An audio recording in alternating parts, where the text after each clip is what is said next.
ladies and gents, and welcome back to another video. Today I'm with this beautiful 2018 7.5 Golf GTI. Today's videos will be a little bit different since we're going to check if this car still makes sense in 2022.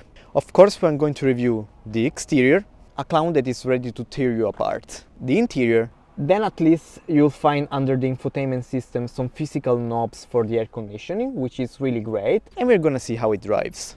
Now you have 4 different kind of drive modes: Eco, Normal, Sport or Individual. But apart from that, we're going to see also the common failures that this car might have.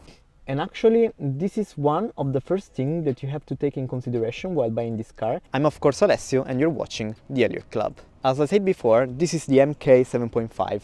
That means that this is the facelifted one. Overall, I do think that this restyling looks way better than the pre-facelifted model. Back in the days, Volkswagen was the first to create the all touch segment, and we do refer about this car as the queen of all touches. Now you will be wondering, why did I refer to this car as queen? Well, it's time for some culture shock facts. In Italy, we do refer about cars as she, hers. So this is why this is queen instead of king or instead of it. Indeed, this car will be called La Macchina or La Golf GTI in Italian.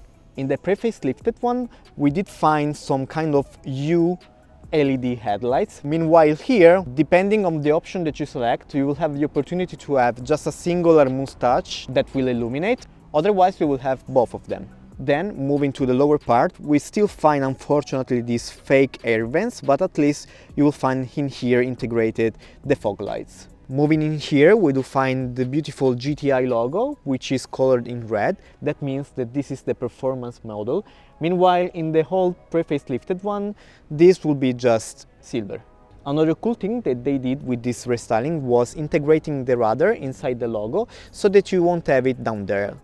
And overall, this car seems like smiling thanks to the restyling, but I think it's a creepy smile since it seems like a clown that is ready to tear you apart. I don't know, it's just my opinion.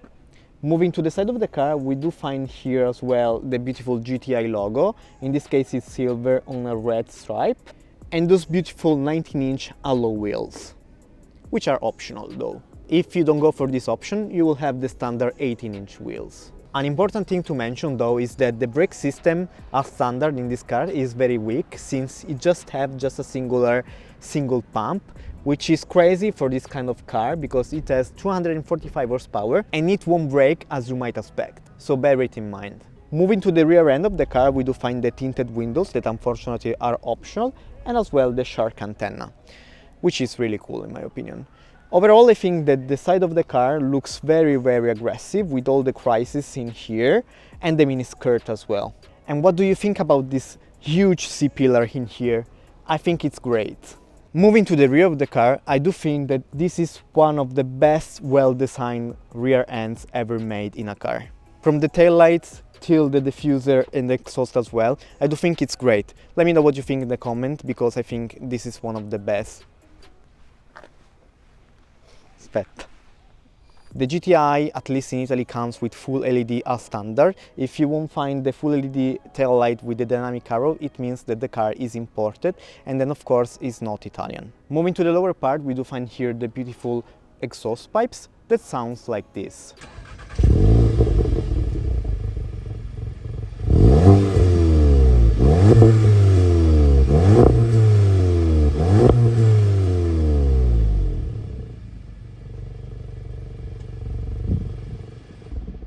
Moving to the upper part, we do find here this beautiful spoiler extension that the owner decided to install, in which I think it looks beautiful.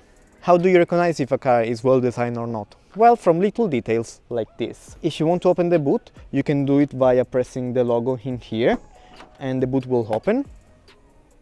And the logo also integrates the rear view camera, which is a nice touch in my opinion. Previously in my Fiesta ST video, I mentioned that if you buy a no hatch, you don't have to renounce to things like comfort or boot capacity. Here is exactly the same thing. The boot capacity here is even bigger than the Fiesta ST because we have 380 liters of boot capacity, which is big enough to carry basically whatever you need. You can fold down the seats in 60/40, and you also find a ski hatch if you want to carry longer items, or of course your skis. The shelf does fit underneath the boot, and you basically won't find any load lip at all. So if you want to carry bigger items, this is the perfect car for you. And then of course you will find your 12-volt socket, your courtesy lights, and some hooks if you need them. Now this car, if you wanted to buy it brand new back in the days, you had to pay over 40,000 euros, at least here in Italy. Well, for that amount of price, we do expect some high quality materials inside the car, and we indeed find them. Now everything you touch inside the door panel is basically soft touch over here, as you can see, apart from the lower part, which is kind of scratchy and not really soft touch, but you will find some velvet over here to carry your items so that they won't make any noise. Moving inside the cabin, everything you touch is basically made out of soft touch materials. So it's really squishy, really well made, and you will feel overall a premium quality in here. My only complaint is about the steering wheel, since it's made out of a cheap leather and it will get ruined really easily, like this model here that has only 40,000 miles and it's already like this. But I have to admit that the shape of the steering wheel is really good. Then the GTI in the performance model will come as standard with this beautiful LED digital display, but unfortunately the dials won't change depending in which mode you are in. So if you're in sport mode or dynamic mode or normal mode or eco mode, the dials won't change, which is a shame in my opinion. Another thing that I don't particularly like about this car is all of these pieces made out of piano black material, which will get scratchy and dusty so easily. Now, this specific model here has the upgraded infotainment system, which comes with a bigger screen. But if I have to be completely honest with you guys, I do think that the standard version is way better than this, because at least it has some physical knobs for the volume and other stuff. But overall, I do think this is a great unit because it's really smooth, it's really easy to use, and it will feel like you're using your smartphone instead of a car's infotainment.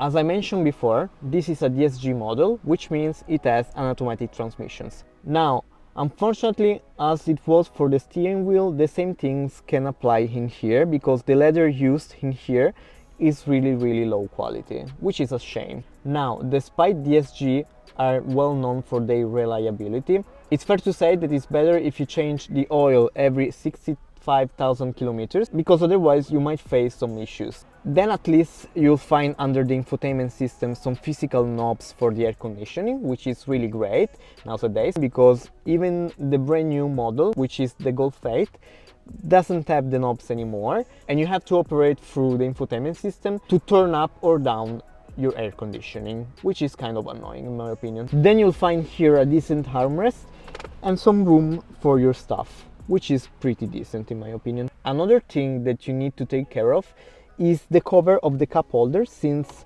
it will get scratchy really easily and you don't want that. And speaking about comfort, the glove box is pretty roomy so that you can fit every snacks you want. Now, this specific model comes with a panoramic roof, which is optional, and actually this is one of the first things that you have to take in consideration while buying this car, because unfortunately if you go for a panoramic roof, you have to expect some cracks and some water leakings in some case scenario. Unfortunately, Volkswagen knows the issue, but they didn't do anything to fix it, which is a shame in my opinion.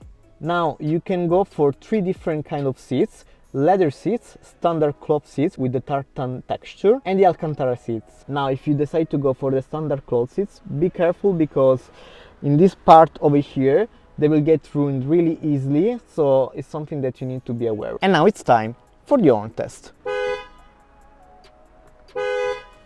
Now, I'm 5.6 feet tall and I have plenty of room for my head and plenty of room for my knees. This is, by the way, my driving position. But overall, for longer trips, even though you are taller than me, you won't have any issues, since it's pretty comfortable in here. Also, you will find some air vents, but unfortunately, you won't find any kind of USB port. But one thing that you will find in here will be the armrest with 2 cup holders inside, which is pretty handy. Now let's see how this little GTI drives. Now, one of the first things that I noticed immediately while driving is that this car is really comfortable. Like, you won't even notice that you're in a sports car. And this for you might be a pro or also cons, since while driving you won't have so many emotions like you will have in a Ford Focus RS or even the ST. or other sport cars models. But for longer trips, it will be extremely good. Another thing that is extremely good on this car is the fuel consumption. If you don't go full throttle all the time, you'll manage to do 17 or 18 kilometers per liter, which is incredible. Now, as I mentioned before, the brakes are not so on point on this car since it's a little bit underpowered. And you actually feel it while braking, which is a shame. Now, you have 4 different kind of drive modes: Eco, Normal, Sport or Individuals. Of course, in the individual settings you can modify the car as you want. In Eco, unfortunately, the car suffers a lot from turbo lag, so if you put down the foot on the accelerator you will suffer from a lot of turbo lag, and it's not so responsive, of course. In normal mode it's a kind of balanced car, and in sport mode you will have 0 turbo lag, which is impressive. Now, even though this car doesn't have the upgraded audio system, I can assure you that the speakers are super fine, and I don't think you need that upgrade. One thing that is worth mentioning that is super important for me, and you will know if you follow me on YouTube and other social networks, is the opportunity to see the limit of the car. You can actually see whatever is happening in front of you, since you will see all the limits of the bonnet, which for me is extremely important. And I hate cars that doesn't give you that opportunity to you.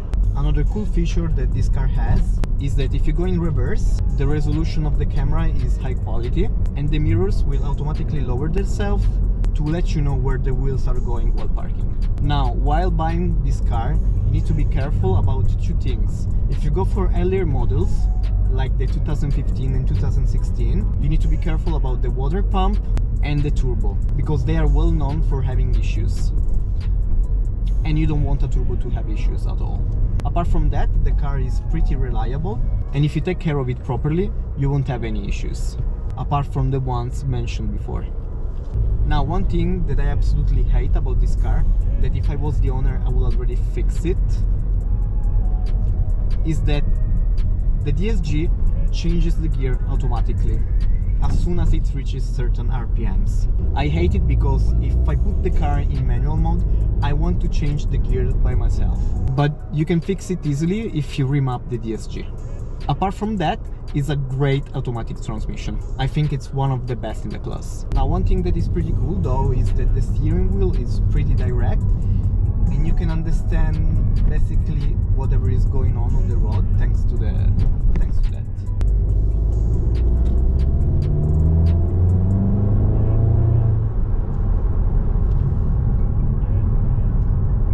So overall, what do I think about this MK 7.5 GTI? Well, I do think this is the best generation for Golfs. I think it looks even better than the brand new Golf 8. And yes, it makes a lot of sense in 2022. And what about you? What do you think about this car? Do you agree with me or not? Let me know what you think in the section down below. And if you like this video, please put a like and subscribe. I'm of course Alessio, and you watched the Elliott Club.